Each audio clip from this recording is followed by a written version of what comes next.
대한의사협회는 의료법 개정안에 대해서 강하게 반발하며 총파업까지 거론합니다. 이에 대해서 의사협회의 이기주의가 너무 심한 거 아니냐는 비판도 있지만 아까 야당 지적처럼 의사협회의 반발이 예상되는 걸 꼭 코로나19 백신 접종을 코앞에 두고서 추진하는 그런 시도가 무슨 이유냐라는 지적이 나왔습니다. 이 논쟁에 뛰어드신 분을 지금 연결해 보겠습니다. 더불어민주당의 김남국 의원이 연결돼 있습니다. 김 의원님 안녕하십니까? 나와 계시죠? 네, 안녕하세요. 살고 싶은 도시 생생도시 안산 단원을 국회의원 김남국입니다. 네, 의료법 개정안과 관련해서 의사협회와 SNS에서 설전을 벌이셨던데 이 법이 일단 필요한 이유는 뭡니까? 네, 이제 모든 전문직에게는 그 직업 윤리와 높은 사회적 책임이 요구가 됩니다. 예, 네, 특히나 의사와 같은 의료인은 환자의 생명과 건강을 다루잖아요.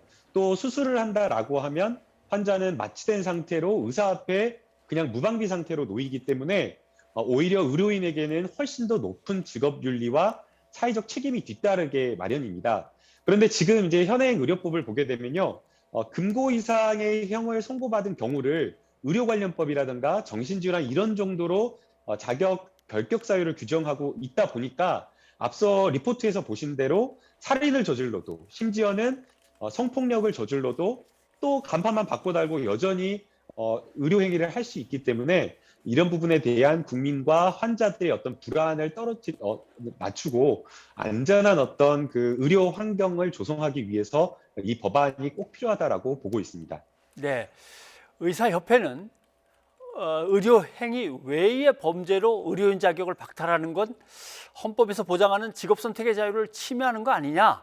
이에 대한 의견 어떠십니까? 그리고 아마 뭐 의사와 마찬가지로 한의사도 있고 간호사도 있고 또는 뭐 변호사, 회계사 등등 국가에서 자격증을 주는 전문직들과 비교하면 어떻습니까?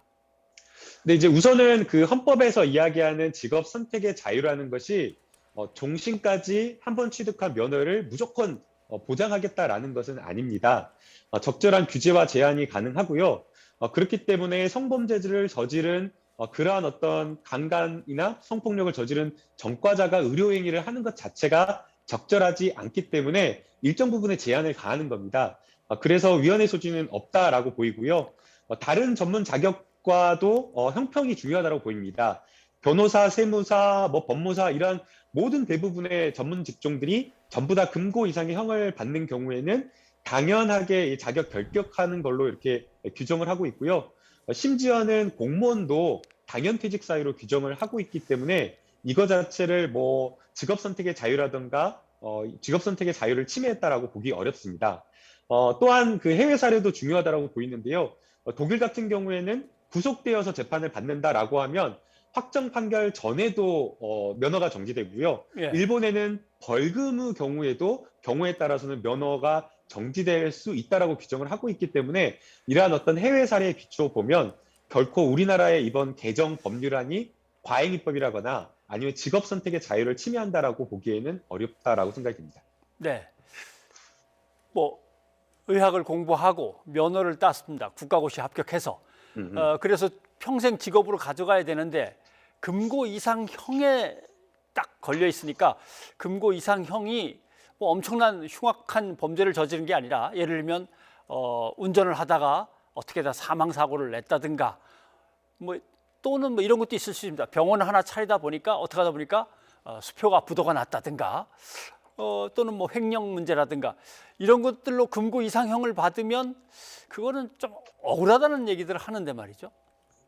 네, 이제 면허를 딴 사람들 입장에서는 그렇게 봐주기를 좀 기대할지 모르겠습니다. 예, 그러나 우리가 사회에서 전문직을 높이 평가하고 존중하는 것은 단순하게 그 전문직이 가지고 있는 전문성이라든가 실력 때문만은 아니라고 저는 생각이 됩니다. 예, 사회적 책임도 중요하고 그 직업이 가지고 있는 직업 윤리라는 것이 굉장히 중요한데 그러한 부분에 있어서 높은 사회적 요구가 뒤따른다고 보입니다. 그렇기 때문에 여러 가지 범죄를 막 일일이 정해서 금고 이상의 형을 받은 경우에 이렇게 규제를 하는 것이 아니라 일반적으로 그러한 경우를 그런 경우에 해당되는 경우에는 결격 사유로 규정을 하고 있는 거고요. 그리고 이제 의협에서 이야기를 하고 있는 뭐 교통사고 나도 과실로 교통사고 나도 이게 의사를 못한다라고 하는 것은 좀 너무 지나치다라고 보입니다. 예. 실제 이제 교통사고에서 과실범죄가 징역형을 선고받는 경우에는 거의 고의에 가까운 중과실인 경우에 하나이기 때문에 사실상 의사들이 이야기하는 그러한 경우는 아주 예외적인 경우에 해당된다라고 할 것이고요. 또 강력범죄의 경우에도 통계적으로 봤을 때 1년에 그 전체 의사가 한 10만 명 정도로 봤을 때 한 0.05% 정도에 불과하기 때문에 사실상 이 결격사유에 해당하는 그러한 의사들, 의료인들은 많지는 않다라고 생각이 됩니다. 네. 아무튼 사람의 생명을 다루기 때문에 조금만 실수해도 결과가 상당히 크게 올 수 있어서 의료 행위 중에 아무튼 나온 실수라든가 이런 것들은 여기서 다 빠지는 거죠, 일단.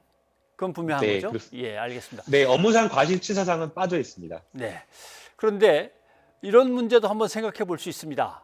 의사협회 같은 경우 이제 자율징계권을 얘기하는데 뭔가 전문직 사회라고 한다면 도덕성의 수준을 스스로들 높이고 누가 잘못한 동료가 있으면은 정말 흉측한 일을 저질렀다 그러면은 그 그룹 내에서 스스로 그 사람을 퇴출시키거나 뭐 면허를 갖다 정지시키거나 뭔가 자율적으로 해나가는 방향으로 가야지 정부가 직접 나서서 이렇게 규제하는 방향은 좋지 않지 않냐.